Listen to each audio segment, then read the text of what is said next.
Hello guys, welcome back to my YouTube channel. ഞാൻ ഇന്ന് വന്നിരിക്കുന്നത് ഇന്ത്യയിലെ ഏറ്റവും പ്രേതബാധയുള്ള റെയിൽവേ സ്റ്റേഷനുകളുമായിട്ടാണ്.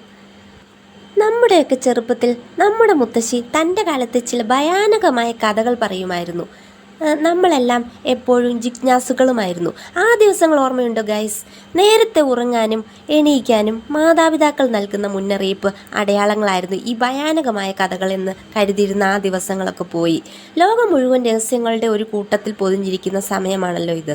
ചില റെയിൽവേ സ്റ്റേഷനുകൾ വിശ്വസിക്കാൻ പ്രയാസമാണ്, പക്ഷേ ഇന്ത്യയിലെ ഏറ്റവും പ്രേതബാധയുള്ള റെയിൽവേ സ്റ്റേഷനുകളുണ്ട്.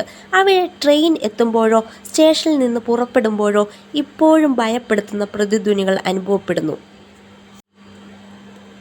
പ്രേതധ്വനികൾ നിറഞ്ഞതും അവയെ ചുറ്റിപ്പറ്റിയുള്ള ഇതിഹാസങ്ങൾ നിറഞ്ഞതുമായ ഇന്ത്യയിലെ മികച്ച 5 പ്രേത റെയിൽവേ സ്റ്റേഷനുകൾ നമുക്ക് പരിചയപ്പെടാം guys. First one, Barog railway station, Himachal Pradesh. Himachal പ്രദേശിലെ ശാന്തമായ കുന്നുകളിൽ സ്ഥിതി ചെയ്യുന്ന ബറോക് റെയിൽവേ സ്റ്റേഷൻ പ്രകൃതി രമണീയവും ഭയാനകവുമാണ്.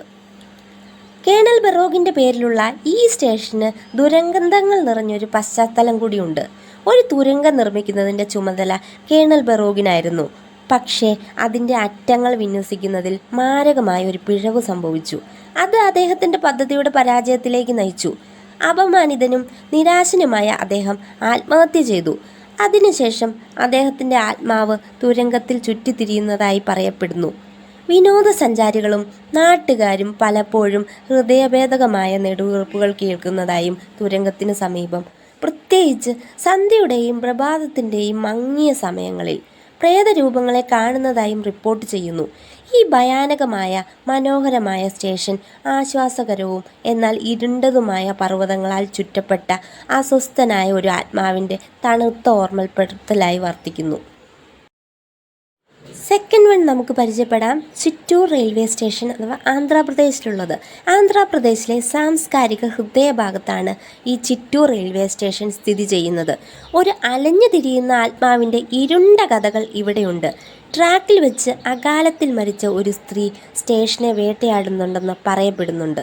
വെളുത്ത വസ്ത്രം ധരിച്ച് മൂടൽമഞ്ഞുള്ള രാത്രികളിൽ അവളുടെ പ്രത്യക്ഷീകരണം കണ്ടതായി പലരും അവകാശപ്പെടുന്നു. ഇത് വായുവിൽ അസ്വസ്ഥമായ തണുപ്പുണ്ടാക്കുന്നു.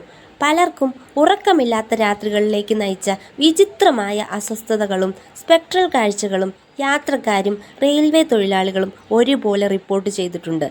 പലപ്പോഴും വിശദീകരിക്കപ്പെടാത്ത പ്രതിഭാസങ്ങളിൽ സ്പെക്ട്രൽ മന്ത്രിപ്പുകൾ, പെട്ടെന്നുള്ള താപനിലയിലെ ഇടിവുകൾ, നേർത്ത വായുവിലേക്ക് അപ്രത്യക്ഷമാകുന്ന ക്ഷണികമായ നിഴലുകൾ എന്നിവ ഉൾപ്പെടുന്നു.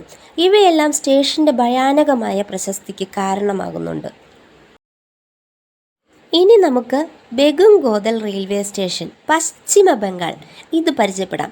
42 വർഷമായി വിജനമായിരുന്ന ശേഷം 2009 വീണ്ടും തുറന്ന പശ്ചിമ ബംഗാളിലെ ബെഗുംഗോദൽ റെയിൽവേ സ്റ്റേഷൻ വെള്ള വസ്ത്രം ധരിച്ച ഒരു സ്ത്രീയുടെ പ്രേതത്തിന് പേരുകേട്ടതാണ്. ഒരു സ്ത്രീയുടെ പ്രേതം പ്ലാറ്റ്ഫോമുകളിലും ട്രാക്കുകളിലും വേട്ടയാടുകയും സംശയിക്കാത്ത കാഴ്ചക്കാർക്ക് പ്രത്യക്ഷപ്പെട്ട് നിഗൂഢമായി അപ്രത്യക്ഷമാവുകയും ചെയ്യുന്നുവെന്നാണ് ഐതിഹ്യം.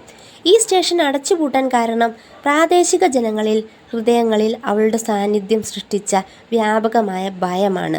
ഇപ്പോൾ ട്രെയിനുകൾ പതിവായി ഓടുന്നുണ്ടെങ്കിലും പ്രേതകഥകൾ ക്ഷീണിതരെ പിന്തിരിപ്പിക്കുന്നു. രാത്രി ഗാർഡുകളും നാട്ടുകാരും വിശദീകരിക്കാനാകാത്ത ശബ്ദങ്ങളും ഭയാനകമായ നിശബ്ദതകളും സ്റ്റേഷനെ പെട്ടെന്ന് വലയം ചെയ്യുന്നതായി റിപ്പോർട്ട് ചെയ്യുന്നു. ഇത് ഇന്ത്യയിലെ ഏറ്റവും പ്രേതബാധയുള്ള റെയിൽവേ സ്റ്റേഷനുകളിൽ ഒന്നായി അതിൻ്റെ പ്രശസ്തി ശക്തിപ്പെടുത്തുന്നു. ഇനി നമുക്ക് പരിചയപ്പെടാം നൈനി റെയിൽവേ സ്റ്റേഷൻ, ഉത്തർപ്രദേശ്.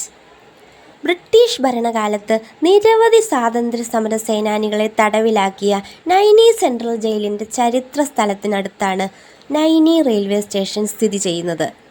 നിരാശയുടെയും മരണത്തിൻ്റെയും കഥകൾ നിറഞ്ഞതാണ് നൈനി റെയിൽവേ സ്റ്റേഷൻ.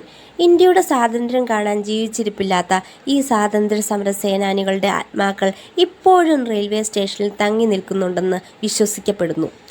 രാത്രികളിൽ ഭയാനകമായ ശബ്ദങ്ങൾ, ഭൂതരൂപങ്ങളെ കാണൽ, നിരീക്ഷിക്കപ്പെടുക തുടങ്ങിയ വിശദീകരിക്കാനാകാത്ത അസ്വസ്ഥതകൾ പതിവായി റിപ്പോർട്ട് ചെയ്യപ്പെട്ടിട്ടുണ്ട്. രാത്രിയുടെ നിശബ്ദതയിലാണ് തണുത്ത അന്തരീക്ഷം ഏറ്റവും കൂടുതൽ അനുഭവപ്പെടുന്നത്. ഇരുട്ടിന് ശേഷം സന്ദർശിക്കാൻ ധൈര്യപ്പെടുന്നവർക്ക് സ്റ്റേഷൻ ഒരു നാഡീവ്യൂഹ അനുഭവമാക്കി മാറ്റുന്നു. ഇനി നമുക്ക് ഡോംബിലി റെയിൽവേ സ്റ്റേഷൻ, മഹാരാഷ്ട്ര ഇത് പരിചയപ്പെടാം. പകൽ സമയത്ത് ഈ റെയിൽവേ സ്റ്റേഷൻ യാത്രക്കാരുടെ തിരക്കിൽ മുഴങ്ങുന്നു. പക്ഷേ രാത്രിയാവുമ്പോൾ വ്യത്യസ്തമായ ഒരു ഊർജം ഈ സ്റ്റേഷനെ വേട്ടയാടുന്നു. ഒരിക്കൽ ട്രാക്കിൽ ആത്മഹത്യ ചെയ്ത ഒരാൾ ഈ സ്റ്റേഷനെ വേട്ടയാടുന്നുവെന്ന് പറയപ്പെടുന്നു. പല നാട്ടുകാരും രാത്രികാല യാത്രക്കാരും തൻ്റെ പ്രേതത്തെ, പ്രത്യേകിച്ച് അദ്ദേഹം അവസാനമായി ചാടിയ പ്ലാറ്റ്ഫോമിൽ കണ്ടതായി റിപ്പോർട്ട് ചെയ്തിട്ടുണ്ട്. അപ്രതീക്ഷിതമായ തണുത്ത കാറ്റുകൾ, പ്രേത ദർശനങ്ങൾ, എല്ലാ ശബ്ദങ്ങളുടെയും പെട്ടെന്നുള്ള നില, ഏതാണ്ട് പ്രകടമാകുന്നൊരു അടിച്ചമർത്തുകൾ, നിശബ്ദത എന്നിവ ഈ റിപ്പോർട്ടുകളിൽ ഉൾപ്പെടുത്തുന്നു. ഈ സ്റ്റേഷനുകളിൽ പകലും രാത്രിയും തമ്മിലുള്ള വ്യക്തമായ വ്യത്യാസം ഭയാനകമായ ആകർഷണം വർദ്ധിപ്പിക്കുന്നു. ഇത് അസാധാരണത്വങ്ങളെ കൗതുകമുള്ള ആർക്കും ഈ റെയിൽവേ സ്റ്റേഷൻ സന്ദർശിക്കേണ്ട സ്ഥലമായി മാറ്റുന്നു.